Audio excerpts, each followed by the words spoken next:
It's a really cool time-traveling story called Bike to the Future. This guy's name is Elliot. He's a really smart scientist guy and inventor. He was the one that invented Twizzlers and also that sticky goop that makes fart sounds.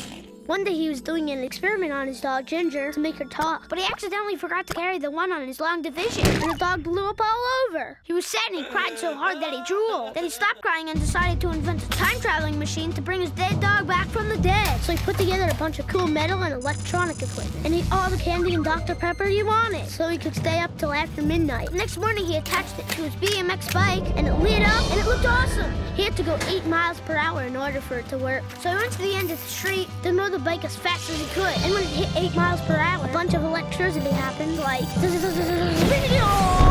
next thing he knew, he was back in the garage. And Ginger was alive again, so he carried the heck out of the one. Then he gave her an injection, and she started talking. Whoa, cool, I can talk. He was so excited that he accidentally spilled Dr. Pepper all over the time machine. And the next thing he knew, he was in the future. And all the humans were actually artificially intelligent robots. And they saw Elliot and thought he must be an alien or something. So they shot lasers out of their faces at him and then made cool sounds like... So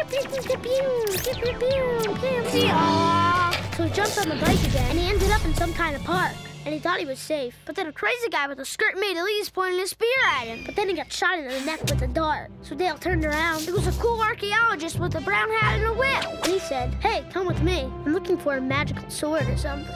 And Elliot said, "Okay." But he was scared, so he jumped back on the bike, and he ended up in a big field. And this lady just kept talking about purple, and it was kind of boring. So he got the heck out of there. Purple. And he ended up in World War II. And there were bombs going off everywhere. It was way cooler. And an army guy was like, "Come on, the enemy is invading our base. We gotta go save Private Brian." Then he heard the whistling of the missile, so he jumped on his bike just as it hit. He went flying into the air and went all the way across the moon. And he landed in some water. He was relieved to be out of there. But just then, a huge shark fin popped up behind him. And hear that scary da-da-da-da sound like you hear whenever a shark is around. Then he got pulled under hard. But luckily, he ate the bike too. So it zapped him back into his garage. And Ginger was there, and he was so relieved. So they went into the TV room. But then he noticed a glass of water was jiggling around. And Ginger said, "Uh-oh, you know what that means." And Elliot said, "Yeah, the stereo was up too loud." And they watched the rest of Jurassic Park and went to bed. Sugarboy! I love Steven Spielberg movies.